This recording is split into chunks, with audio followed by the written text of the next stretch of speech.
Hello everyone, अस्सलाम वालेकुम and welcome back to my channel. उम्मीद करती हूँ कि आप सब लोग बिल्कुल ठीक होंगे और खैरियत से होंगे। और अल्हम्दुलिल्लाह हम सब भी यहाँ पे ठीक हैं, खैरियत से हैं। तो जनाब, आज मैं गई थी शॉपिंग पर और एज़ यूजुअल मैंने अपने किचन के लिए कुछ चीज़ें पिक की हैं और मैं आप लोगों के साथ शेयर भी करूँगी। अच्छा, मैं जब भी अपने व्लॉग्स बनाती हूँ तो मेरी पूरी कोशिश ये होती है कि मेरी जो रूटीन है और जो मेरी लाइफ में मेरे साथ साथ चल रहा होता है वो ही मैं आप लोगों के साथ शेयर करूँ। और ये भी मेरी कोशिश होती है कि मेरे व्लॉग में मैं कोई ना कोई ऐसी आपको बात बताऊँ जो यूज़फुल हो और जो काम की हो, और कुछ टिप्स आप लोगों के साथ शेयर करूँ, कुछ हैक्स शेयर करूँ, कुछ क्लीनिंग की टिप्स शेयर करूँ। तो फ़िलहाल अभी तो मैं आप लोगों को शो करती हूँ अपनी छोटी सी शॉपिंग। तो सबसे पहले तो मैं आपको ये जो ग्रिडल है, जो तवा है, वो शो कर रही हूँ। तो मैं काफ़ी टाइम से अब ना इस तरह के तवे यूज़ कर रही हूँ और ये बहुत लाइट वेट होते हैं और ये नॉन स्टिक का बिल्कुल भी नहीं है, क्योंकि मैं नॉन स्टिक कुकवेयर की बिल्कुल भी फ़ैन नहीं हूँ। ये मेटल का है और इसको मैं काफ़ी टाइम से यूज़ कर रही हूँ। आई मीन इस तरह के जो तवे हैं उनको मैं काफ़ी टाइम से यूज़ कर रही हूँ, बहुत अच्छे यूज़ में रहते हैं। इसके साथ साथ मैंने ऑलमोस्ट अपने किचन में से जो प्लास्टिक के कंटेनर्स होते हैं उनको रिप्लेस कर दिया है ये ग्लास के कंटेनर से। तो अगर आप लोग भी माइक्रोवेव में खाना गर्म करते हैं और आपके पास भी माइक्रोवेव है तो मैं आप लोगों को हाईली हाईली रिकमेंड करूँगी कि जो प्लास्टिक के कंटेनर्स हैं आप उनको बिल्कुल भी यूज़ मत कीजिए माइक्रोवेव में, क्योंकि प्लास्टिक के कंटेनर्स में खाना गर्म करना बहुत ज़्यादा नुकसानदेह है। और जो ग्लास के कंटेनर्स हैं बहुत ज़्यादा सेफ़ हैं और आप इन्हीं में ही अपना खाना स्टोर कीजिए फ्रिज में और इन्हीं ग्लास कंटेनर्स में ही अपना खाना गर्म कीजिए। तो ये तो हो गई एक बहुत ही अच्छी टिप जो यूज़फुल थी हमारी हेल्थ को लेकर। और इसके अलावा जो सेकंड बेनिफिट है ग्लास के कंटेनर्स को यूज़ करने का, वो ये है कि जब हम प्लास्टिक के कंटेनर्स में कोई भी सालन या कोई भी अपना खाना हम स्टोर करते हैं तो हमारे खानों में ऑयल होता है। तो आपने नोटिस किया होगा जो प्लास्टिक के कंटेनर्स हैं उनको वॉश करने के लिए हमें 2-2 या 3-3 दफ़ा सोप लगा के कंटेनर्स को अच्छी तरह से वॉश करना पड़ता है, लेकिन ग्लास के कंटेनर्स में ऐसा कुछ नहीं होता। तो एक तो बहुत ज़्यादा सेफ़ है और ग्लास कंटेनर्स को वॉश करना भी बहुत ईज़ी होता है। तो ये तो मैंने शॉपिंग की थी थोड़ी-सी किचन के लिए। इसके साथ-साथ मुस्कान ने पिक की थी ये अपने बेडरूम के लिए एलईडी लाइट्स हैं। तो इंशाल्लाह इसका जो फुल रिव्यू होगा और जो इसका लुक होगा वो मैं आप लोग के साथ तब शेयर करूँगी जब मैं अपना होम टूर दूँगी। इंशाल्लाह बहुत जल्द आप लोग के साथ होम टूर भी शेयर करूँगी। तो ये तो छोटी-सी शॉपिंग थी जो मैंने अभी की थी। तो अब बारी है इन सारे सामान को सेट करके रखने की। तो यहाँ पे मैं आपको एक टिप और दे रही हूँ। जब भी हम कोई नई चीज़ परचेज़ करते हैं, चाहे वो कुकवेयर हो या घर की डेकोरेशन में कोई भी चीज़ हो, तो हमेशा मेक श्योर कीजिए उसमें जो टैग्स लगे हुए होते हैं, जो स्टिकर्स होते हैं, हमेशा आप लोग उनको रिमूव करें। अक्सर हम क्या होता है जो कंटेनर्स वगैरह परचेज़ करते हैं या क्रॉकरी जो हम लोग परचेज़ करते हैं, हम उसको वॉश तो कर देते हैं लेकिन उनके जो प्लास्टिक के जो टैग्स लगे हुए होते हैं वो रह जाते हैं। तो मैं आप लोगों से यही कहूँगी, जब भी आप लोग इस तरह से किचन की किसी भी चीज़ की शॉपिंग करते हैं तो आप उनको वॉश करके यूज़ किया कीजिए और टैग्स उनके उसी वक्त रिमूव कर लिया कीजिए, क्योंकि फिर बाद में वो जो टैग्स होते हैं ना वो इतने स्ट्रॉन्ग हो जाते हैं फिर वो रिमूव भी नहीं होते। तो यहाँ पर मैंने सारे कंटेनर्स को वॉश कर लिया था, उन पे जो स्टिकर्स थे उनको भी रिमूव कर दिया था। और यहाँ पे अब मैं बना रही थी शाम की चाय। अच्छा, शाम की चाय से ना मुझे एक बात याद आई, शादी से पहले भी और शादी के काफ़ी टाइम बाद भी ना मैं चाय बिल्कुल नहीं पीती थी। यहाँ तक कि मैं नाश्ते में भी चाय नहीं पीती थी। लेकिन मेरी जो सास हैं और जो मेरे हस्बैंड हैं उन दोनों को ही चाय पीने का इतना शौक़ था कि वो दिन में 2 से 3 दफ़ा, समटाइम्स तो 4 दफ़ा भी वो लोग ना चाय पी लेते थे। तो उनके साथ रह रह के फिर मुझे भी काफ़ी टाइम से ऐसी आदत हो गई है कि अब मैं भी चाय पीने लगी हूँ। और पर मैं अभी भी स्टिल बहुत ज़्यादा चाय नहीं पीती हूँ। सुबह मॉर्निंग में नाश्ते के टाइम पे मैं एक दफ़ा चाय पीती हूँ और कभी-कभार मैं शाम में बस 1 कप ले लेती हूँ। तो ये तो हो गई चाय की एक छोटी-सी बात जो मैंने आप लोग के साथ शेयर की है। तो चाय एन्जॉय की, चाय एन्जॉय करने के बाद फिर मुझे याद आया कि मेरे पास चीज़ रखी हुई है और मुझे उस चीज़ को श्रेड करना है। अच्छा, समटाइम्स मैं इस तरह से चीज़ का ब्लॉक भी परचेज़ कर लेती हूँ और समटाइम्स जो श्रेडेड की हुई जो चीज़ होती है मैं वो भी परचेज़ कर लेती हूँ। तो अभी मुझे ये जो चीज़ है उसको श्रेड करना था, तो यहाँ पर मैंने स्टार्ट ही किया था, लेकिन फिर मुस्कान किचन में आई और फिर मुस्कान ने कहा कि उसको भी मेरी हेल्प करनी है। और मैं हमेशा ऐसा करती हूँ, समटाइम्स मुझे मुस्कान खुद से ही ऑफ़र करती है कि मेरे पास टाइम है, मैं फ्री हूँ मॉम, अगर आपको हेल्प की ज़रूरत है तो मैं आपकी हेल्प कर देती हूँ। और सम टाइम जब वो मुझे नहीं भी कहती है तो मैं ख़ुद उसको इन्वॉल्व करती हूँ किचन के कामों में।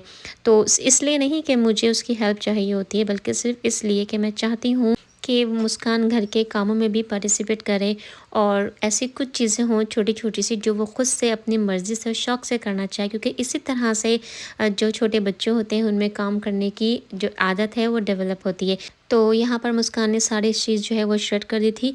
अच्छा, यहाँ पर मैं आपको ये ज़िप-लॉक का बैग शो कर रही हूँ जो बहुत अच्छा है और बहुत ज़्यादा यूज़फुल है। ये रीयूजेबल बैग है, आप इसको वॉश करके दोबारा यूज़ कर सकते हैं। लेकिन ये वाले नहीं, ये वाले जो आप बैग देख रहे हैं, ये बैग जो है ये सिर्फ़ आप एक ही दफ़ा यूज़ कर सकते हैं और ये रेगुलर ज़िप-लॉक के बैग्स हैं। तो जो एक्स्ट्रा चीज़ थी वो मुस्कान ने फ्रीज़र में रख दी थी और जो हमें अभी यूज़ करनी थी उस वाली चीज़ को हमने रेगुलर फ्रिज में रख दी थी।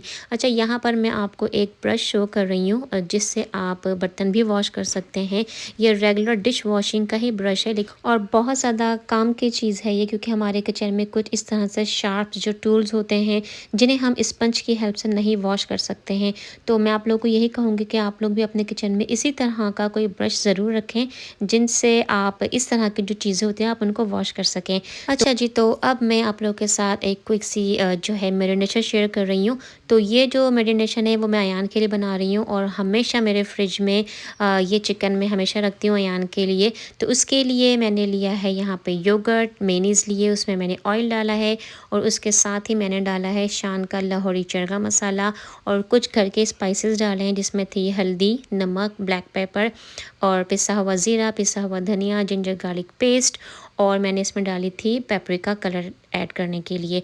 और फिर चिकन के मैंने ये इस तरह से स्लाइसेस ले लिए हैं, ब्रेस्ट पीसेस हैं और मैंने उनमें इस तरह से कट लगा लिया है। डीप कट लगा के मैं इसको अच्छी तरह से मैरिनेट कर दूँगी। तो ये चिकन मैं अयान के लिए मैरिनेट करके रखती हूँ क्योंकि अयान की जो प्रोटीन डाइट होती है उसमें अयान ज़्यादातर जो है वो इसी तरह के चिकन पसंद करता है, बहुत कम मसालों के साथ। अब यहाँ पे मैं आप लोगों के साथ दूसरी रेसिपी शेयर कर रही हूँ। ये भी चिकन की रेसिपी है जो मैं बनाऊँगी आज रात के खाने में। उसके लिए मैंने लिया है बेसन और उसके साथ साथ साबुत धनिया और ज़ीरा मैंने हल्का सा क्रश कर लिया था, वो मैंने इसमें ऐड किया है। और इस रेसिपी में भी मैंने मेयोनीज़ लिया है, योगर्ट लिया है, जिंजर गार्लिक पेस्ट मैं इसमें डालूँगी और इस वाली रेसिपी में मैं ऐड करूँगी शान का तंदूरी मसाला और घर के सारे मसाले जिसमें होगा नमक, हल्दी, पिसी हुई लाल मिर्चें, पिसा हुआ ज़ीरा, पिसा हुआ धनिया, पिसा हुआ घर का बना हुआ गरम मसाला, जिंजर गार्लिक पेस्ट और ऑयल। तो इन सारी चीज़ों को मैं अच्छी तरह से मैरिनेट कर दूँगी। और हाँ, इसमें भी मैंने पेपरिका और फूड कलर भी मैंने ऐड किया था और साथ में जो चिकन की जो बोटियाँ होती हैं उसके मैंने छोटे-छोटे से क्यूब्स कर लिए थे। और अब मैं इन सारे मसालों को मिक्स करके और जो चिकन की जो पीसेस हैं वो भी इसमें मैं ऐड करके इनको अच्छी तरह से मिक्स करके फ्रिज में रख दूँगी। अगर आप लोग चाहें इस तरह से चिकन को पूरा मैरिनेट करके आप इसको ओवरनाइट भी फ्रिज में रख सकते हैं, एक दिन पहले भी बना के रख सकते हैं। जितनी देर आप चिकन को इस तरह से मसाले में मैरिनेट करके रखेंगे चिकन आपकी उतनी अच्छी बनेगी, जूसी बनेगी। अच्छा, और ये रेसिपी आप एयर फ्राई में भी बना सकते हैं क्योंकि हमने इसमें बेसन डाला था तो बहुत अच्छी तरीके से मसाला जो है इसमें मिक्स हो जाएगा। और अब यहाँ पर मैं आप लोगों के साथ शेयर कर रही हूँ मटर पुलाव बनाने की रेसिपी। तो एक पॉट में मैंने ऑयल डाला है और मैंने इसमें प्याज डाली हैं। प्याज को ब्राउन नहीं करना है, बस हल्का सा जैसे ही वो सॉफ्ट हो जाएंगी, ट्रांसपेरेंट हो जाएंगे, तो उसमें मैंने सारा खड़ा गरम मसाला डाला है और जब हल्का सा वो क्रैकल हो जाएगा तो मैंने इसमें आलू डाले हैं। तो आलूओं को हमें हल्का सा फ्राई कर लेना है कि हल्का सा उसमें गोल्डन जब कलर आ जाएगा तो आलूओं को फ्राई करके हम निकाल लेंगे। कोशिश कीजिएगा कि आप थोड़ी सी जो प्याज है वो उसी पैन में रह जाए और अगर थोड़ी सी प्याज अगर आलूओं के साथ प्लेट में आ भी जाती है तो भी इट्स फाइन। फिर उसके बाद हम उसी ऑयल में डालेंगे जिंजर गार्लिक पेस्ट और आपको पता है जब ऑयल गर्म होता है तो जो गार्लिक का पेस्ट होता है वो बहुत ज़्यादा उड़ता है, तो उसके लिए मैंने इसमें दोबारा से लिड लगा दी थी ताकि जो अदरक लहसुन का पेस्ट है वो अच्छी तरह से भुन जाए। तो उसके बाद यहाँ पर मैंने ऐड किया है शान का सिंधी बिरयानी मसाला। आप अपनी चॉइस के हिसाब से कोई भी बिरयानी का मसाला ऐड कर सकते हैं और अगर चाहें तो स्किप भी कर सकते हैं। फिर बिरयानी का मसाला ऐड करने के बाद यहाँ पे मैंने टमाटर ऐड किए हैं, नमक डाला है और अब मैं सारे घर के मसाले डालूँगी जिसमें मैं डालूँगी कुटी हुई मिर्चें, पिसा हुआ धनिया, पिसा हुआ ज़ीरा, थोड़ा सा गरम मसाला और हल्दी। और ये सारे मसाले जब अच्छी तरह से भुन जाएंगे और जब टमाटर बिल्कुल सॉफ्ट हो जाएंगे उसके बाद यहाँ पर मैंने ऐड की थी पिसी हुई इलायची और उसको भी डाल के अच्छी तरह से भून लेंगे और जो आलू हमने फ्राई करके निकाल लिए थे वो डालेंगे और यहाँ पे मैं मटर डाल रही हूँ। ये फ्रोज़न मटर हैं, तो हमारे पास जो फ्रोज़न मटर होते हैं वो बहुत जल्दी से गल जाते हैं, तो मैंने बहुत थोड़ा-सा पानी डाला है और फिर मैंने दोबारा से इसको दम पे रख दिया था। जब सब चीज़ें कुक हो गई थी तो अब मैं इसमें पानी ऐड कर रही हूँ। आप अपने चावलों के हिसाब से इसमें पानी ऐड कीजिएगा, चाहें तो उसमें हरी मिर्चें और हरा धनिया दम पे डाल सकते हैं। अच्छा, पुलाव बनाने के लिए मैंने जो राइस हैं वो ऑलमोस्ट 2 घंटे पहले मैंने इनको पानी में भिगो दिया था। आप अपनी ज़रूरत के हिसाब से पानी डालिएगा और फिर इसे दम पे रख दीजिएगा। यहाँ पर मैंने चावलों को रख दिया था दम पर और दूसरे वाले फ्राई पैन में अब मैं बनाने जा रही हूँ जो चिकन हमने मैरिनेट करके रखी थी, जिसमें हमने बेसन ऐड किया था। ये वो वाली चिकन है जिसकी हमने बोटियों को मसाले लगा के तैयार किया था। तो एक मैंने पैन लिया है, उसमें थोड़ा-सा मैंने ऑयल डाला है क्योंकि ऑलरेडी मैरिनेशन में हमने ऑयल डाल दिया था। तो बस मैं इसको लो फ्लेम पे कुक करूँगी और थोड़ा-सा मसाला जो हमारे कंटेनर में रह गया था डिश में, मैंने इसमें थोड़ा-सा पानी ऐड किया है और वही मसाला जो है मैंने जो पानी है वो मैंने इसमें ऐड कर दिया था। तो लो फ्लेम पे हम इसे कुक करेंगे और ऑयल भी मैंने बहुत कम डाला है क्योंकि हमने ऑलरेडी मैरिनेशन में ऑयल डाल दिया था। और यहाँ पर जो पुलाव है वो बिल्कुल रेडी हो चुका है, दम हो चुका है पुलाव में। अच्छा, जो चिकन में मैंने बेसन डाला था वो इसलिए डाला था कि जब हम उसको फ्राई करेंगे चिकन को तो बेसन की वजह से जो बाइंडिंग है वो बहुत अच्छी होगी और जो चिकन है वो बाहर से ऊपर से तो क्रिस्पी रहेगी लेकिन अंदर से बिल्कुल हमारी चिकन सॉफ्ट रहेगी। और अगर आप लोग चाहें तो इस पूरी चिकन को आप एयर फ्रायर में भी कुक कर सकते हैं। तो गाइज़, ये था मेरा आज का व्लॉग और मैं उम्मीद करती हूँ कि आपको व्लॉग अच्छा लगा होगा। आपको कुछ यूज़फुल काम की टिप्स भी मेरे व्लॉग्स में से मिली होंगी। और अगर वीडियोस आपको अच्छी लग रही हैं और आप लोग मेरे चैनल पर नए हैं तो चैनल को सब्सक्राइब ज़रूर कीजिएगा। अपना बहुत ज़्यादा ख्याल रखें और कमेंट बॉक्स में ज़रूर बताइएगा कि आपको आज का व्लॉग कैसा लगा। और नेक्स्ट व्लॉग में और एक अच्छे से नए कंटेंट में आप सभी लोगों से बहुत जल्द मुलाकात होगी। अल्लाह हाफ़िज़।